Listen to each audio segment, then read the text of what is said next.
Hello and welcome to Achievers 5 dear learners of English psychology second year के students के लिए applied positive psychology यानी MPC 046 का explanation चल रहा है। आज जो हम टॉपिक बिगिन करेंगे 16 से स्टार्ट करेंगे। सो फार आप 5 वीडियोस देख चुके हैं। 5 वीडियोस में हमने 15 टॉपिक्स कवर किए हैं, 3 टॉपिक्स ईच वीडियो। और आज का जो टॉपिक है हमारा major topic happiness and emotions है। इस टॉपिक से एसोसिएटेड जितने भी टॉपिक्स या क्वेश्चन के फॉर्म में सो फार एग्जामिनेशन में पूछे गए हैं उन सभी को हमने यहाँ कलेक्ट किया है। अबाउट 6 टॉपिक्स हैं अगेन, तो दो वीडियोस में हम इसको पार्ट डिवाइड करेंगे, यानी कि 16, 17, 18 हमारे आज के वीडियो में कवर होंगे और बाकी के 3 नेक्स्ट वीडियो में। तो इमोशन हैप्पीनेस वाला जो पोर्शन है वो आपको आज और नेक्स्ट वीडियो में पढ़ने को मिलेगा। इस तरीके से हम आगे बढ़ते जाएंगे और लगभग 10 वीडियोस का मेरा टारगेट है। आज 6 वीडियो है, देखते हैं कि इस वीक से हम कैसे चलते हैं। तो concept of happiness, various model of happiness के बारे में बात करेंगे। हैप्पीनेस वैसे तो फिलोसफी का टॉपिक ज्यादा है, लेकिन साइकोलॉजी में स्टडी किया जाता है जब पॉजिटिव साइकोलॉजी की बात आती है। वैसे आपने जनरली हैप्पीनेस पर इतने टॉपिक्स नहीं देखे होंगे, लेकिन ये एक बड़ा टॉपिक है पॉजिटिव साइकोलॉजी में, राइट? तो कंसीडर करते हैं इसको, हम यहाँ स्टार्ट करेंगे कि कैसे हमें इसको समझना है। Happiness is a multifaceted concept often described as the experience of joy, contentment और positive well-being combined with a sense of meaning and purpose in life. Happiness हम जब feel करते हैं so there is everything aligned, ऐसा feel होता है कि सब चीज़ें एक दूसरे के sync में हैं, तभी आप खुशी feel करते हैं। अगर आप अपने वर्क लाइफ में हैं, बहुत अच्छी चल रही है, लेकिन फैमिली लाइफ में किसी तरीके का डिस्टर्बेंस है, तो चीज़ें आपको लगेगा कि सिंक में नहीं है, जुड़ी नहीं है, कि आप एक जगह बहुत अच्छा फील करते हैं लेकिन जब लौट कर आते हैं तो आपको अच्छा महसूस नहीं होता। या फिर आप अपने घर में तो बहुत खुश हैं, लेकिन जब वर्क प्लेस पे जाते हैं या बाहर सोशल गैदरिंग में जाते हैं तो लोगों के साथ आपके कम्युनिकेशन बेहतर नहीं हो पाते। तो जब हमारी लाइफ में सब चीज़ें बैलेंस में रहती हैं तब हम हैप्पीनेस को फील करते हैं। तो हैप्पीनेस हमेशा चीज़ों के एक सिंक में चलने से होती है। ये हमारे पॉजिटिव वेलबींग को भी दिखाती है, क्योंकि जब हम खुश होंगे तो हम पॉजिटिवली नजर आएंगे लोगों को, हमारी वेलबींग अच्छी होगी, राइट? हमारी साइकोलॉजिकल स्टेट भी अच्छी होगी। इट्स सब्जेक्टिव, ये सब्जेक्टिव। आप इसको जब हम कहते हैं कि आप कितने खुश हैं, तो आप ये नहीं कह सकते मैं 10 में से 10 खुश हूँ। This no numbering for it, this no marking for it. मैंने अभी बोला ना, ये फिलोसफी का सब्जेक्ट है वैसे तो हैप्पीनेस, लेकिन ये बहुत ज्यादा सब्जेक्टिव है। जब आप डिफाइन करते हैं तो जितना अच्छे से आप डिफाइन कर पा रहे हैं ना अपनी खुशी के बारे में, उसी से पता चल जाएगा कि आप कितने खुश हैं। आप किसी से पूछते हैं ना कि कैसे हो, तो कोई आंसर करता है ठीक हूँ, तो आपको लगेगा ये ठीक ठाक ही है।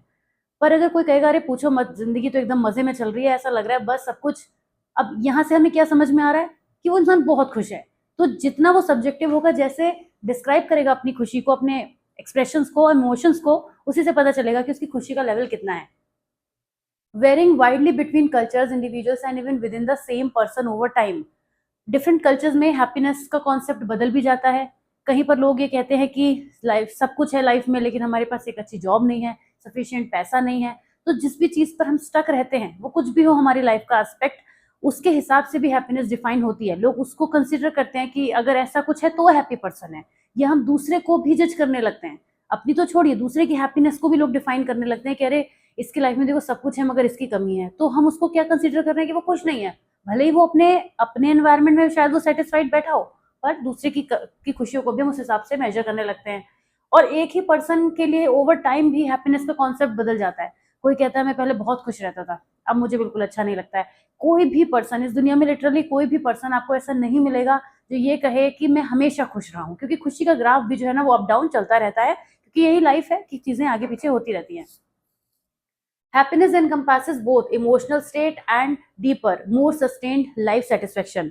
हमारी इमोशनल स्टेट प्रेजेंट में कैसी है, हमारी वेलबींग कैसी है, एक तो हमारे हैप्पीनेस का एक इंपॉर्टेंट कंपोनेंट ये होता है कि प्रेजेंट में हम कैसे दिख रहे हैं, और दूसरा होता है जब हम डीपर में जाते हैं कि लाइफ सेटिस्फेक्शन कितना है, जो अब तक हमने गेन किया वो कितना है, जो हमारा लॉस हुआ उससे हम कितने सेटिस्फाइड है, डिससेटिस्फाइड है, किस हमारे लाइफ के पार्ट ने हमें कितना इम्पैक्ट किया। तो मतलब जो चीजें डीपर में आती है ना, वो लाइफ सेटिस्फेक्शन का पार्ट होती हैं। उसको भी हम डिटेल में दोनों कैटेगरीज को पढ़ेंगे। हैप्पीनेस के अंदर दोनों मॉडल, वैसे तो अभी हम इस टॉपिक में भी मॉडल्स के बारे में बात करेंगे, हेडिंग आपको दिख रही है, लेकिन स्पेसिफिकली भी पूछा जाता है तो वहां पर हम डिटेलिंग करेंगे यहाँ पे हेडोनिक वेलबींग की और यूडेमोनिक वेलबींग की। तो दोनों को डिटेलिंग भी अभी हम करेंगे। फिलहाल यहाँ पे मॉडल्स ऑफ हैप्पीनेस में दोनों को एक एक बार पढ़ेंगे और फिर एक लॉन्ग क्वेश्चन के हिसाब से भी पढ़ेंगे। तो पहले बात करते हैं वेरियस मॉडल ऑफ हैप्पीनेस में, कई सारे आते हैं, अराउंड 5-6 मॉडल अभी हम इसमें कवर करेंगे। सबसे पहले आता है हेडोनिक मॉडल। हेडोनिक मॉडल क्या कहता है, जैसे भी हमने कहा ना कि हम प्रेजेंट में कितने हैप्पी हैं, हमारी हैप्पीनेस को हम कैसे शो कर पा रहे हैं, तो कितना हमें लाइफ में प्लेजर मिल रहा है, एंजॉयमेंट कर पा रहे हैं और पेन और डिस्कम्फर्ट से दूर हैं।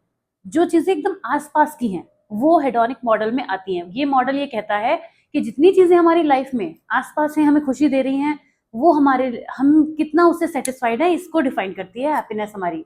इसके कंपोनेंट्स में पॉजिटिव नेगेटिव इफेक्ट की बात होती है, यानी कितना हम लाइफ में जॉय फील कर पा रहे हैं, कंटेंटमेंट है, सेटिस्फेक्शन है। और नेगेटिव इफेक्ट ये रहता है कि कितना हम नेगेटिव इमोशंस को मिनिमाइज कर पा रहे हैं। ऐसा तो कोई भी नहीं कर सकता कि एकदम 100% हैप्पी हो और कुछ भी दुख ना हो उसकी लाइफ में, और उसे कितना मिनिमाइज कर पा रहे हैं हम, और उसके ऊपर अपनी खुशियों को कितना कंसिडर कर पा रहे हैं, कितना हम समझ पा रहे हैं कि हम खुश हैं। ये पार्ट हम इसमें कवर करते हैं। Life satisfaction, a cognitive judgment of how one's life measure up to one standard और एक्सपेक्टेशन। माइंड में हमारे किस हद तक हम इस बात को समझते हैं, कंसीडर करते हैं कि जो चीजें हो रही हैं वो हमारी लाइफ का एक पार्ट है, या हम कितना खुद को खुश कंसीडर करते हैं, हमारा कॉग्निटिव स्ट्रक्चर कैसा है, जजमेंट कैसा है लाइफ के बारे में, ये भी इस मॉडल में कवर होता है। क्योंकि ये इमीडिएट जॉय और प्लेजर को कैप्चर करता है, तो ये उन चीजों के डीपर वाले पार्ट को इग्नोर करता है, यही इसका क्रिटिक है। इसमें कुछ गलत नहीं है, क्योंकि वैसे तो ये लॉन्ग टर्म हैप्पीनेस के बारे में बात नहीं करता, ये प्रेजेंट की बात करता है। तो ठीक है, इन अ वे ये भी ठीक ही है कि हम प्रेजेंट में जीना सीख रहे होते हैं इस मॉडल के हिसाब से। राइट, अब हमारा नेक्स्ट आ जाता है यूडाइमोनिक मॉडल। यूडाइमोनिक मॉडल में हम क्या करते हैं, it centers on living in accordance with one's true self, realizing one's potential and living a virtuous life. Means चीजें डीपर लेवल पे चली जाती हैं यूडाइमोनिक मॉडल में, कि किसी भी पर्सन ने अपनी लाइफ का पर्पस और मीनिंग कितना एक्वायर किया, जो चीजें वो करना चाहता था कितना किया, उसकी पर्सनल ग्रोथ कितनी हुई, सेल्फ डिस्कवरी कितनी हुई, कितना वो खुद को समझ पाया। यानी कि ये भी हमारे हैप्पीनेस के सोर्स हैं। अगर हम खुद अंदर से उलझन महसूस करते हैं, खुद को नहीं अंडरस्टैंड कर पाते हैं कि हम किसी चीज को क्यों कर रहे हैं, क्यों नहीं कर रहे हैं, तो ये हमारी लाइफ में ट्रबल लाएगा और हैप्पीनेस के लेवल को डिस्टर्ब करेगा। तो ये जरूरी है। तो मॉडल ये यही कहता है कि हमने कितनी सेल्फ डिस्कवरी की, कितना सेल्फ डेवलपमेंट किया, पर्पस एंड मीनिंग, ऑटोनॉमी, यानी कि जो हमारे वैल्यूज थे, जो हम चाहते थे, जैसे हम सोचते थे, हम उसके हिसाब से चले या दुनिया के बनाए हुए रूल्स के हिसाब से चले। मतलब ऐसे समझिए कि बहुत सारे लोग ऐसे होते हैं, मैंने तो देखे भी हैं ऐसे लोग, कि जो खुद को बहुत अच्छा समझते हैं, खुद से बहुत प्यार करते हैं, अपने आप से उनको ये लगता है कि वो एक ऐसे पर्सन है जिन्होंने जैसा चाहा वैसा किया, अपने हिसाब से चीजें करी है ना, अपनी तरीके से जीवन जिया, तो वो लोग ऑटोनॉमी की कैटेगरी में आते हैं। Environmental mastery, managing one's life effectively, अपनी लाइफ को अपने कंट्रोल में रखना, ना कि एनवायरमेंट के कंट्रोल में रखना।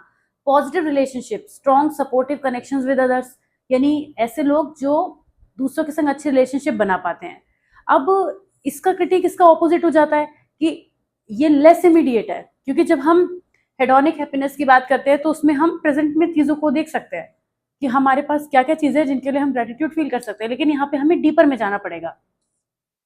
तो दोनों का अपना अपना एक शॉर्ट टर्म गोल को एक्वायर करती है, दूसरा मॉडल जो है वो लॉन्ग टर्म गोल को एक्वायर कराता है, लेकिन दोनों ही अपनी जगह पर ठीक है। अब आते हैं परमा मॉडल। पहले भी डिस्कस कर चुके हैं इसको, लेकिन फिर से इसमें एक मॉडल के लिए आ रहा है तो जिक्र करेंगे। मार्टिन सेलिंगमैन ने ये दिया था परमा मॉडल। ये इसमें आपको मैंने बताया था कि इनके आपको डिटेलिंग याद रखनी पड़ेगी। Positive emotion, engagement, relationships, meaning and accomplishment. ये मॉडल इन 5 कंपोनेंट्स की बात करता है कि पॉजिटिव इमोशंस होने चाहिए पर्सन के अंदर, इंगेजमेंट रहे उसका, वो जो भी एक्टिविटीज कर रहा है उसमें फ्लो में रहे, रिलेशनशिप बेहतर हो उसके, लाइफ का एक मीनिंग हो कि वो क्या करना चाहता है, अकम्पलिशमेंट यानी जो चीजें वो एक्वायर करना चाहता है उन्हें कर पाए, उनको अकम्पलिश कर सके, ये इस मॉडल का कॉन्सेप्ट रहता है। ये मॉडल क्योंकि क्विकली बस केवल हम यहाँ पे इसकी फुल फॉर्म को ही मेंशन कर रहे हैं, आप चाहे और डिटेलिंग भी कर दीजिएगा, लेकिन फिर एक लेंथ बहुत बढ़ जाएगी। इसका क्रिटिक यही है कि ये कॉम्प्रिहेंसिव व्यू तो देता है, but might be challenging to measure all elements simultaneously. सारे कंपोनेंट्स को एक साथ मेजर करने में ये थोड़ा फेल हो जाता है। ऑथेंटिक हैप्पीनेस थ्योरी, ये भी मार्टिन सेलिंगमैन ने दी थी। ये जो थ्योरी है वो हैप्पीनेस के 3 रूट पे फोकस करती है, pleasure, engagement and meaning. Pleasure means similar to the hedonic model, यानी जो प्रेजेंट में चीजें हैं उसी तरीके से यहाँ पे भी चीजें होती हैं, मतलब प्रेजेंट में होने वाली चीजों को ही लाइफ का सेटिस्फेक्शन या हैप्पीनेस का मेजर माना जाता है। Engagement, being in the flow using personal strength. कई बार चीजें उतनी ईजी नहीं होंगी, लेकिन हैप्पीनेस फील करने के लिए हम उस फ्लो में चलें तो चीजें हो भी सकती हैं। मीनिंग, यानी कि जो भी हम काम कर रहे हैं लाइफ में, जिस सोसाइटी से हम जुड़े हैं, जिस दुनिया से हम जुड़े हैं, उसके लिए हम एक कॉज है, उसका हम एक पर्पस है, या हम एक पर्पस ढूंढ सकें उस लाइफ में, ये हमारे लिए जरूरी होता है। तो ये भी एक थ्योरी है। क्रिटिक क्या है इसका? It's seen as an evolution from purely hedonic happiness to include eudaimonic elements but might overlook the complexity of human experience. ये दोनों थ्योरीज को मिक्स करके बनाने की कोशिश की गई है, लेकिन ह्यूमन एक्सपीरियंसेस की कॉम्प्लेक्सिटी को इसमें थोड़ा ओवरलुक किया गया है। Self determination theory. Self determination theory जो है उसमें हैप्पीनेस को अचीव किया जाता है through meeting 3 basic psychological needs: autonomy, competence and relatedness. यानी कि feeling in control of one's action, competence feeling effective in one's activity and relatedness feeling connectedness to others. जब कोई भी पर्सन ये महसूस करता है कि उसके एक्शंस के लिए वो खुद रिस्पॉन्सिबल है या खुद गाइडेड है अपने एक्शंस के लिए, वो खुद का गाइड खुद ही है, तो ये उसका एक बहुत ही साइकोलॉजिकल नीड होती है। उसको फील होता है कि मुझे कोई दूसरा गाइड ना करे, मैं खुद अपने हिसाब से चीजों को कर सकूं। उसके अलावा वो अपनी एक्टिविटीज में compete कर सके, यानी खुद की बात करें तो जो वो पहले था उससे बेहतर बन सके आगे चल के, और अगर दूसरों से कंपटीशन की बात चल रही है तो उसमें भी वो बेहतर कर सके। रिलेटेडनेस, वो साथ ही साथ लोगों से कनेक्ट होकर चले। ऐसा नहीं है कि अपनी रेस में खुद ही दौड़ना है, यहाँ लोगों से कोई मतलब नहीं है, वहां लोगों से भी मतलब है। तो जब हम इस तरीके से चलते हैं तो इस सेल्फ डिटर्मिनेशन थ्योरी का एक कंपोनेंट कहलाता है, जिसका क्रिटिक यही है कि फ्रेमवर्क तो प्रोवाइड कराता है इंट्रिंसिक और मोटिवेशन के लिए और वेलबींग के लिए, लेकिन किसी भी इंडिविजुअल के हैप्पीनेस के सारे एस्पेक्ट्स को ये कवर नहीं करता। Sustainable happiness model suggests that happiness is influenced by genetics 50%, circumstances 10% and intentional activities 40%। यानी कि ये मानते हैं कि जो भी चीजें हम लाइफ में करते हैं उसमें जेनेटिकली 50% उनका कंट्रीब्यूशन होता है हमारे खुश होने या ना होने में। सर्कमस्टांसेस का 10% ही रोल होता है, लेकिन जो एक्टिविटीज हम इंटेंशनली करते हैं, अपनी इच्छा से करते हैं, उनका 40% रोल होता है। और ये भी मानते हैं कि हैप्पीनेस जो है वो ग्रेटिट्यूड, काइंडनेस, माइंडफुलनेस, इन एक्टिविटीज की हेल्प से कल्टीवेट की जा सकती है। तो हैप्पीनेस वो कहाँ से मिलेगी? वो इस 40% से मिलेगी जो हम इंटेंशनली करेंगे। अब ये थोड़ा सा एम्पावरिंग है by suggesting control over happiness but might over simplify the interplay of factors. ये बहुत ही, जिस तरीके से इन्होंने परसेंटेज में डिस्ट्रीब्यूशन किया है उसको ही क्रिटिक बना दिया गया है कि कैसे आप ये डिसाइड कर सकते हैं नंबर्स में कि किसका कितना रोल होगा। तो हर मॉडल की अपनी अपनी एक बात है। ये डिफरेंट मॉडल्स का एक ओवरव्यू है। इनमें से कोई भी मॉडल अगर शॉर्ट में पूछ लिया जाए सी सेक्शन में तो आप लिख पाएंगे आराम से, क्योंकि ये कंटेंट उसके लिए इनफ है, राइट। और अगर कोई भी मॉडल यहाँ से मिक्स कर दिए जाते हैं तो आप अपने हिसाब से उसको एडजस्ट भी कर सकते हैं। अब ये टॉपिक पूछा गया है पहले कि वो कौन कौन से फैक्टर हैं जो हैप्पीनेस को अफेक्ट करते हैं। तो अगर एक 10 लोगों का ग्रुप हम बिठा लें और एक एक पर्सन से पूछें कि आपकी खुशी किस चीज से इम्पैक्ट होती है, एक छोटा सा एक्सपेरिमेंट भी है ये, आप करना चाहें तो अपने घर में ही मेंबर्स को बिठा लीजिएगा, उससे बढ़िया जगह आपको कोई मिलेगी नहीं, और सबसे एक चीज पूछिएगा कि आपको क्या लगता है कि कितने हैप्पी आप हैं। तो कोई भी आपसे पहले तो ये नहीं कहेगा कि मैं बहुत खुश हूँ, जनरली कोई नहीं कहता है। फिर आप हर पर्सन से पूछिएगा कि कौन कौन से वो फैक्टर हैं, या कोई एक ही बताइए, ज्यादा मत पूछिएगा, आप उनके संग कोई टेस्ट नहीं एडमिनिस्टर करने जा रहे हैं, कि वो कौन सी बात है जिसकी वजह से आपको लगता है कि आपकी खुशी आप नहीं अचीव कर पा रहे।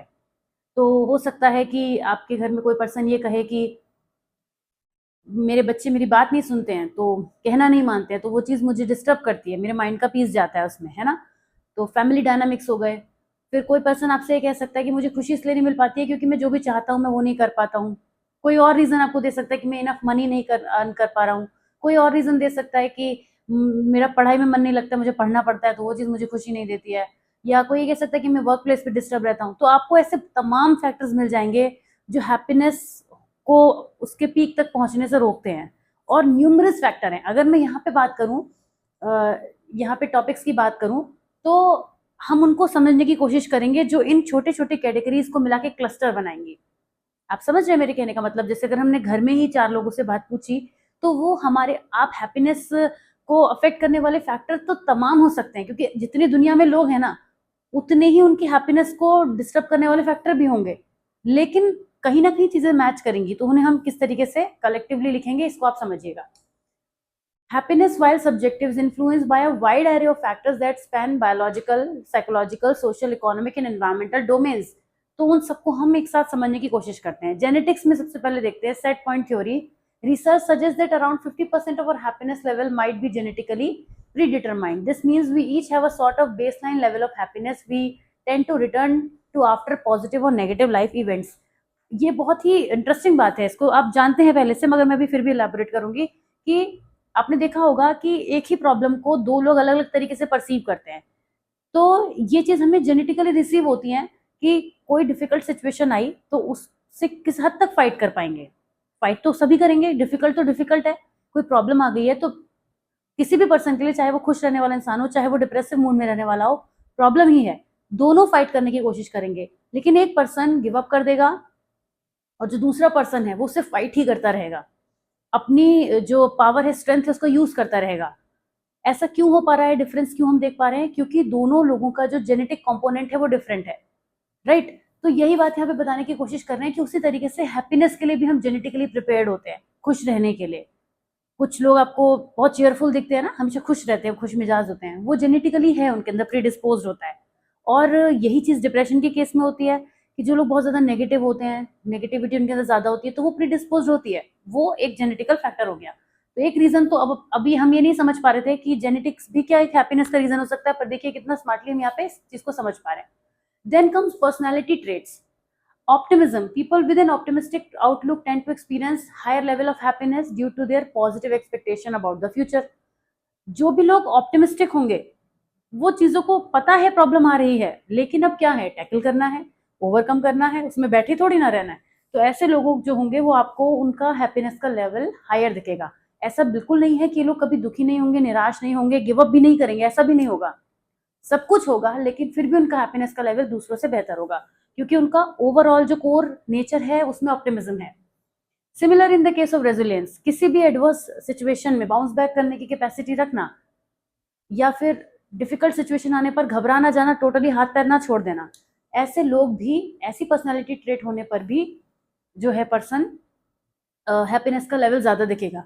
अब आप क्या यही दो पर्सनैलिटी ट्रेट्स हैं? नहीं, मैं आपको ये बताने की कोशिश कर रही हूँ, आप जितने पर्सनैलिटी ट्रेट्स जानते हैं उनमें से कुछ और सोचिए जो आप यहाँ पे ऐड ऑन कर दें या रिप्लेस कर दें और अपने कंटेंट को छोटा या बड़ा कर सकते हैं। लाइफ सर्कमस्टांसेस, लाइफ में तो तमाम तरह के सर्कमस्टांसेस हो सकते हैं।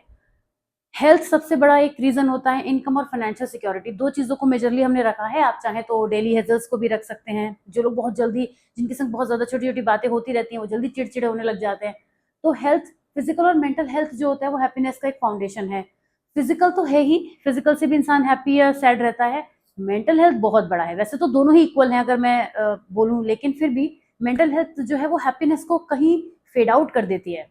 जो लोग धीरे धीरे डिप्रेशन में चले जाते हैं, किसी भी तरीके की लाइफ डिफिकल्टी से क्रॉस आ रहे होते हैं, वो कोई डिसीज में नहीं होते हैं, उन्हें लगता भी नहीं है कि वो किसी डिसीज में है, उन्हें ये भी नहीं पता होता कि वो किसी मेंटल ट्रॉमा से सफर कर रहे हैं, उनकी लाइफ में कोई डिफिकल्टी चल रही है, लेकिन धीरे धीरे धीरे उनकी लाइफ से हैप्पीनेस जा रही होती है और उन्हें ये मालूम भी नहीं होता, उन्हें ये मेजर भी नहीं कर पाते हैं कि वो खुश नहीं है। वो कोई ना कोई कमी सी तो फील करते हैं, लेकिन हैप्पीनेस जो है वो बिल्कुल नहीं फील कर पाते हैं। तो हेल्थ एक बहुत बड़ा रीजन हो सकता है। अगर कोई किसी भी तरीके की क्रॉनिक इलनेस है, कोई ऐसी प्रॉब्लम है, ठीक ही नहीं हो रही है, तो पर्सन जो है वो दुखी रहेगा, परेशान होने लगेगा और उससे हैप्पीनेस का लेवल डाउन होने लगेगा। ठीक है, अगर अच्छी हेल्थ है तो हायर क्वालिटी की लाइफ चलेगी। इनकम और फाइनेंशियल सिक्योरिटी, तो कहते हैं ना कि while money doesn't buy happiness directly, having enough to cover basic needs and providing financial security can reduce stress. Of course, that's a big thing. कि सब लोग कहते हैं कि मनी से सब कुछ नहीं होता, पर मनी से वो चीजें होती हैं जिनसे हम लाइफ एक बेहतर जी पाते हैं।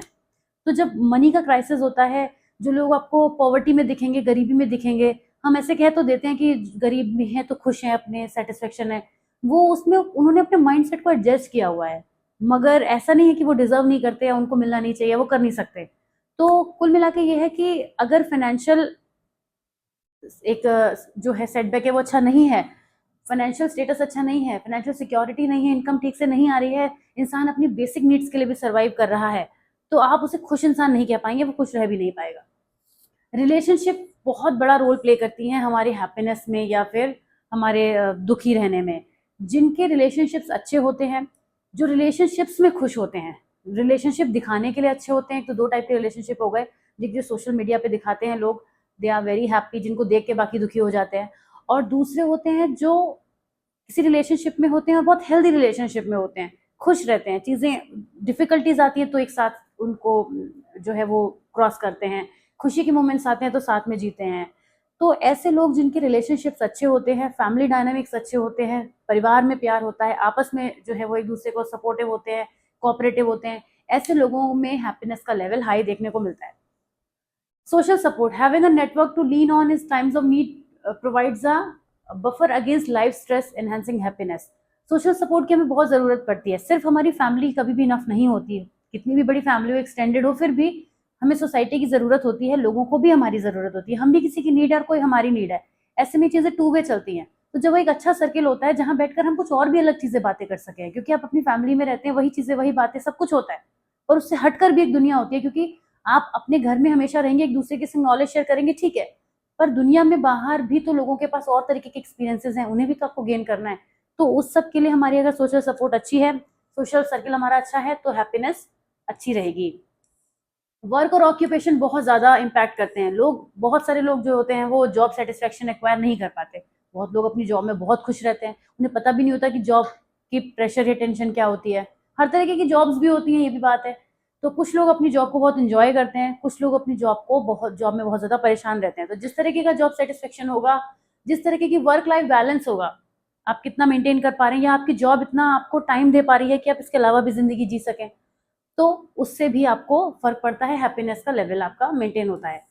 कल्चरल और सोसाइटल फैक्टर होते हैं। हमारे कल्चरल वैल्यूज़ जो होते हैं, वो भी हमारी हैप्पीनेस को डिफाइन करते हैं। अगर हम किसी ऐसी फैमिली में हैं जहाँ दूसरे कल्चर को प्रेज़ नहीं किया जाता, अकल्चरेशन, ये सब चीज़ें आपने पढ़ी होंगी, तो ऐसे केस में क्या होता है, दूसरे के कल्चर के संग हम जुड़ नहीं पाते और दूसरे से अलग-अलग होने लग जाते हैं, या अपनी फैमिली में कोई दूसरे कल्चर का मेंबर आ जाए, तो उसे एक्सेप्ट नहीं कर पाते। और ये तो फैमिली तक की बात रही, बाहर निकल कर भी, क्योंकि दुनिया में हम रहते हैं तो लोगों के संग हमें घुलना-मिलना होता है, तो ऐसे में कल्चरल वैल्यूज़ को मेंटेन करना ज़रूरी है।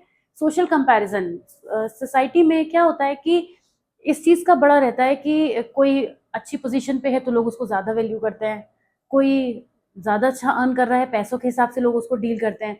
तो सोसाइटी में एक अपनी पोजीशन बनाए रखना हर कोई चाहता है, जिसकी वजह से वो फैक्टर उसके लिए हैप्पीनेस या दुःख का कारण बन जाते हैं। अगर कोई पर्सन एक अपनी लाइफ में तो खुश है, मगर उसको ये लग रहा है कि वो सोसाइटी में उन लोगों के बराबर नहीं है, तो ये भी उसके लिए एक रीज़न हो जाएगा हैप्पीनेस के खो जाने का। तो ऐसे में भी हैप्पीनेस जो है इम्पैक्ट करती है।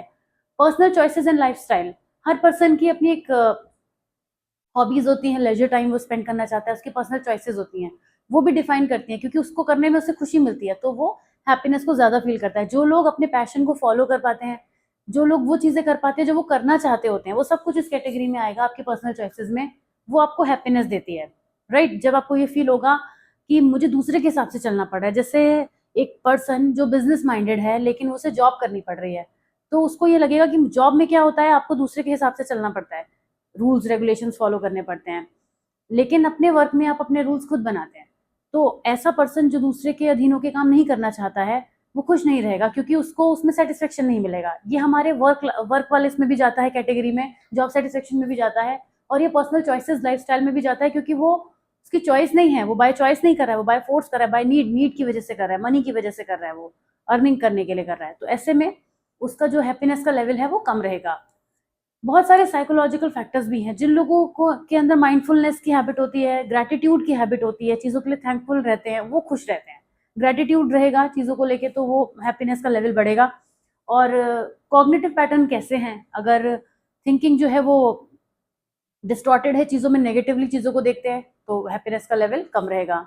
इस तरीके से तमाम चीज़ें हो सकती हैं, आप भी देख के समझ पा रहे होंगे, मैं भी जितना है यहाँ पे स्क्रीन पे आपको नोट पहले से किया हुआ है वो बता रही हूँ, लेकिन आप भी बहुत सारी चीज़ें देख सकते हैं। हमारी जो लिविंग कंडीशंस हैं, किस तरीके के हम फिजिकल एनवायरनमेंट में रहते हैं, नेचर से कितनी एक्सेस है हमारी, क्योंकि नेचर में जाके बहुत अच्छा लगता है, बहुत खुशी फील होती है, एक अलग ही टाइप की हैप्पीनेस आती है, वो तो कुछ भी करके नहीं हासिल हो सकती, जो हमें हैप्पीनेस नेचर में जाके फील होती है। आप मेरा एक्साइटमेंट लेवल देख रहे होंगे, जब मैं विजुअलाइज भी करने लगी हूँ, पहाड़ और वादियाँ ये सब मन में चलने लगी मेरे, मुझे भी बहुत पसंद है। तो लिविंग कंडीशंस हमारी कैसी हैं, हम नेचर से कितना क्लोज हैं, हम अपने एनवायरनमेंट से कितना कनेक्ट रह पाते हैं, उन सब चीज़ें से भी हमारी हैप्पीनेस डिफाइन होती है। और लाइफ इवेंट्स भी होते हैं, किसी के साथ ऐसी चीज़ें होती है, जैसे सोसाइटी के हिसाब से, नॉर्म्स के हिसाब से कुछ चीज़ें किस सर्टेन टाइम पे हो जानी चाहिए, ये सोसाइटी के हिसाब से है, मेरे हिसाब से नहीं है।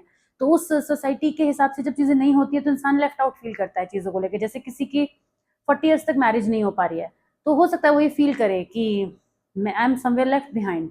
ऐसे में वो पर्सन उस एस्पेक्ट पे हैप्पीनेस फील नहीं करेगा, पर इससे हम ओवरऑल हैप्पीनेस को जज नहीं करेंगे, क्योंकि हैप्पीनेस, मैंने कहा ना, एक फिलोसॉफिकल कॉन्सेप्ट ज़्यादा है। ये बहुत सारी चीज़ों में इंसान खुश होता है, बहुत सारी चीज़ों में खुश नहीं होता है, तो कुल मिलाकर वो क्या होता है वो ही बता पाएगा। तो adaptation, humans have a remarkable capacity to adapt to change, जिसकी वजह से वो परमानेंट हैप्पीनेस उन्हें नहीं मिल पाती है। एजुकेशन और नॉलेज भी बहुत बड़ा रोल प्ले करती है। जो लोग higher education often correlates with higher happiness due to better job opportunities, higher income, ये ऐसा कनेक्ट किया जाता है। लेकिन education is not the only thing जो आपको जॉब या हैप्पीनेस देती है। स्किल्स आर व्हाट एक्चुअली जो देते हैं। आपके स्किल्स अगर है ना, बहुत लोगों के एग्जाम्पल्स हैं, मैं यहाँ मेंशन नहीं करूंगी, आप खुद से जानते हैं कि तमाम ऐसे लोग हैं जो हाईली क्वालिफाइड नहीं है बट स्किल्स हैं, और इसमें कोई एक्सेप्शन वाली भी बात नहीं है। जो भी पर्सन स्किल्ड है वो अच्छी लाइफस्टाइल अपने लिए खुद क्रिएट कर लेगा, उसको हायर एजुकेशन की जरूरत नहीं है। लेकिन बीइंग अ टीचर मैं ये बात भी कहूंगी कि एजुकेशन अपनी जगह पर बहुत इंपॉर्टेंट रोल प्ले करती है कि एजुकेटेड पर्सन भी अलग ही दिखता ही है, ऐसी बात भी नहीं है ना। बड़ा मजा आ रहा था, हैप्पीनेस की बातें हम कर रहे थे। तो हैप्पीनेस को डिटरमाइन करने के लिए एक सिंगल फैक्टर की जरूरत नहीं है, ये तो बहुत सारी चीजों का इंटरप्ले है, और इसी के साथ आप इसको समराइज कर देंगे। अब आ जाते हैं इस टॉपिक पे जो एक्चुअली इंपॉर्टेंट है, बिल्कुल भी इग्नोर नहीं करना है आपको, hedonic and eudaimonic perspective of happiness. इसीलिए वहां पर मैंने जो मॉडल्स थे वहां पे क्विक ओवरव्यू किया था आपको, यहाँ पे डिटेल करेंगे कि क्या क्या होते हैं दोनों पर्सपेक्टिव। हेडोनिक पर्सपेक्टिव जो है वो हैप्पीनेस को प्लेजर के परस्यूट से देखता है, यानी प्रेजेंट में जो चीजें हैं वो हमारे पास हैं, हम उनके टुवर्ड्स ग्रेटिट्यूड फील करें, उन्हें समझ पाएं कि जो चीजें हमारी लाइफ में प्रेजेंट में चल रही हैं वो हमें कितनी खुशी दे रही हैं, उन्हें मेंटेन करने का भी काम हम करें। ऐसा नहीं है कि अगर हमें किसी चीज से खुशी मिलती है तो हमसे बस जब तक है तब तक है, नहीं, हम उसमें अपनी तरफ से क्या एफर्ट्स लगा रहे हैं कि वो चीज कंटिन्यू चल सके। एग्जाम्पल के लिए कि मान लीजिए किसी पर्सन को गिटार प्ले करना अच्छा लगता है, सिंगिंग पसंद है, तो वो उसमें अपनी हैप्पीनेस को देखता है। अब वो अपनी लाइफ में जो चीजें चल रही हैं उन वो सब चलती रहें, लेकिन उसका गिटार प्ले करना, सिंगिंग करना छूट जाए, तो ये उसकी तरफ से एफर्ट्स थे जो उसने खत्म कर दिए, जिसकी वजह से वो एक डिसकंटिन्यूटी हो गई।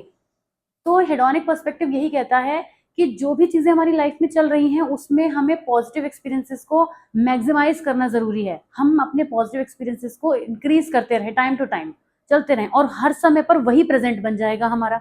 जिस भी मोमेंट में हम जी रहे हैं, इस मोमेंट में आप जी रहे हैं आज, तो यही तो आपका प्रेजेंट है, आप इसे अच्छा करिए। ये कहता है हेडोनिक पर्सपेक्टिव कि हैप्पीनेस तभी आएगी जब आप अपने प्रेजेंट पे फोकस करेंगे, राइट, और पेन को मिनिमाइज करने की कोशिश करेंगे। अब इसके की कंपोनेंट्स वही हैं कि पॉजिटिव इफेक्ट की बात करता है कि जितने भी हम पॉजिटिव इमोशंस हैं वो उनको हम प्रेजेंट में देखें। अब जैसे इसको हम एग्जाम्पल से रिलेट करेंगे कि मान लीजिए आप किसी बात से डिस्टर्ब हैं, आपका मूड खराब है, लेकिन जब आप दूसरी सिचुएशन में पहुंचे जहां पे आपको एक्साइटमेंट के साथ में और बहुत सारी चीजें होती हुई दिख रही हैं, तो आप कोशिश करें कि आप अपने आप को स्विच करा पाएं। देखिए ये होता डिफिकल्ट है, हर कोई भी पर्सन जो है इतना पावरफुल नहीं होता है, हर पर्सन नहीं होता जो इतनी जल्दी है, कोई ऑन ऑफ का बटन नहीं है कि ऑफ करा तो अंधेरा, ऑन कर दिया तो लाइट जल गई, ऐसा नहीं हो सकता। लेकिन फिर हम एक ह्यूमन बीइंग भी तो हैं, हम में कुछ तो अलग है ना बाकी की स्पीशीज से, तो उसी अलग होने के नाते हमारी ये जिम्मेदारी बनती है कि हम जिस प्रेजेंट मोमेंट में हैं उस प्रेजेंट मोमेंट को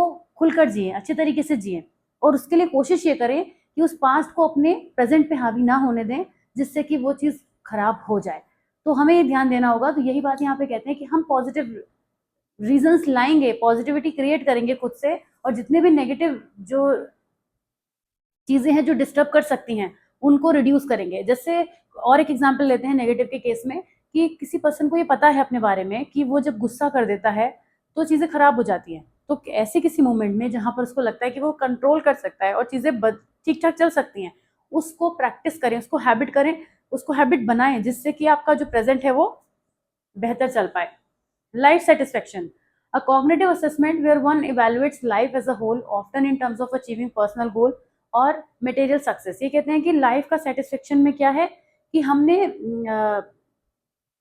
क्या क्या हमारे जो गोल्स है वो हमने अचीव करे, हमने क्या क्या चीजें मेटेरियलिस्टिक एक्वायर करी, कौन सी वो चीजें हैं जो हमें खुशी देती हैं और हमने वो हासिल की हैं, उनके लिए एफर्ट्स किए हैं, इन सब का इवेल्युएशन भी करना जरूरी है। Philosophical roots stemming from the ancient Greek philosopher Epicurus who argued for a life of simple pleasure and the absence of pain। Epicurus जो थे उनका यही कहना था कि लाइफ क्या है, simply it's all about pleasure, चीजें जो आपके सामने है बस आप उसमें खुश रहे, उन चीजों में हैप्पीनेस ढूंढें और खुद को खुश रखने की कोशिश करें, और पेन के बारे में इतना सोचे ना, जिस चीज के बारे में ज्यादा सोचेंगे वो उसी चीज को हम अट्रैक्ट करेंगे, ये इनका कहना था। तो ये इस फिलोसफी पे चलती है। क्रिटिसिज्म यही है कि ये जो शॉर्ट टर्म ग्रेटिफिकेशन की बात करता है, कई बार हमारी लाइफ में कुछ चीजें ऐसी होती हैं जो लॉन्ग टर्म गोल्स की तरह से हमें नजर आती है और उनको हासिल करके ही हम खुश हो सकते हैं। उस वाले पॉइंट पर ये जो मॉडल है वो थोड़ा फेल हो जाता है। लेकिन ये फेल होता है तो दूसरा मॉडल आ जाता है, and it might overlook the complexities of human fulfilment और the satisfaction derived from challenges and growth. चीजें लाइफ में इतनी सिंपल नहीं होती हैं जितना ये मॉडल थ्रो करता है लाइट उसके ऊपर, कि बहुत सिंपल है कि खुश रहो। अरे इतना सा कह देने से हर कोई खुश नहीं रह सकता, ये बात इनको हमें समझानी पड़ेगी जिन्होंने मॉडल बनाया है। तो यही यही इसका क्रिटिसिज्म हो जाता है। नेक्स्ट हम पढ़ेंगे यूडाइमोनिक पर्सपेक्टिव। यूडाइमोनिया, जिसको हम फ्लरिशिंग या लिविंग वेल भी कहते हैं, ये इस चीज पे फोकस करती है कि कोई भी पर्सन अपने पोटेंशियल के हिसाब से कितनी मीनिंगफुल लाइफ जी पा रहा है। हम सब ये जानते हैं कि हर पर्सन में एक स्टैमिना होता है, कुछ कर पाने की एक डिजायर भी होती है और स्ट्रेंथ भी होती है, तो कितना वो उसको कर पा रहा है उस हिसाब से। It's about living in accordance with one's virtues and values, not just feeling good but doing good. जैसे हमने प्रीवियस मॉडल में क्या समझा कि you have to feel good, but यहाँ पर how good you are doing, कितना अच्छा आप कर रहे हैं जिससे आपको अच्छा फील हो। ओके, की कंपोनेंट्स हैं इसके, personal growth, purpose and meaning, autonomy, यानी कि अपनी एबिलिटीज और टैलेंट्स को डेवलप करना जिससे कि हम सेल्फ एक्चुअलाइजेशन तक पहुंच पाए, strive for self. Purpose and meaning, having a sense of direction और purpose in life, engaging in activities that serve a larger good or transcend self interest, यानी कि ऐसी चीजों में इन्वॉल्व होना जो लॉन्ग रन में हमें दिखाएं कि हाँ हमने उसको अचीव किया है, हम फील कर सकें उसको।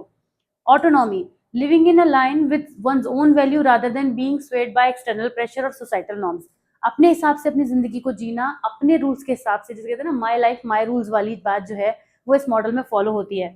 रिलेशनशिप, ऐसे डीप मीनिंगफुल रिलेशनशिप को नर्चर करना जिनके साथ में हमें फील हो कि हमने लाइफ में ये कमाया, ये हमारी जो है वो अर्निंग है जिससे हम कह सके, जिससे हमें हैप्पीनेस फील हो। Environmental mastery, effective managing the environment to meet personal needs and desire, अपने डिमांड, अपने एनवायरमेंट्स के साथ में अपनी डिमांड्स को मैनेज कर पाना और अपने रिसोर्सेज का बेस्ट यूज कर पाना। Philosophical roots, this perspective is heavily influenced by Aristotle who posited the that true happiness comes from living virtuously and fulfilling one's potential। जो एरिस्टोटल थे वो यही मानते थे कि जो हमारी हैप्पीनेस है वो कहाँ से आती है, जब हम लाइफ में अपना बेस्ट परफॉर्म कर पाते हैं और not just the feeling by doing something good. Criticism इसका यही है कि ये लॉन्गर रन की बात करता है, जो इसकी पॉजिटिविटी है उसी को क्रिटिसिज्म हम बना रहे हैं यहाँ पे। ये इमीडिएट इमोशनल बूट्स के लिए लेस एक्सेसिबल है और इसमें एफर्ट ज्यादा लगेंगे, मतलब खुश रहने के लिए हमें एफर्ट ज्यादा लगाने पड़ेंगे, ऐसा इस थ्योरी में कहा जाता है।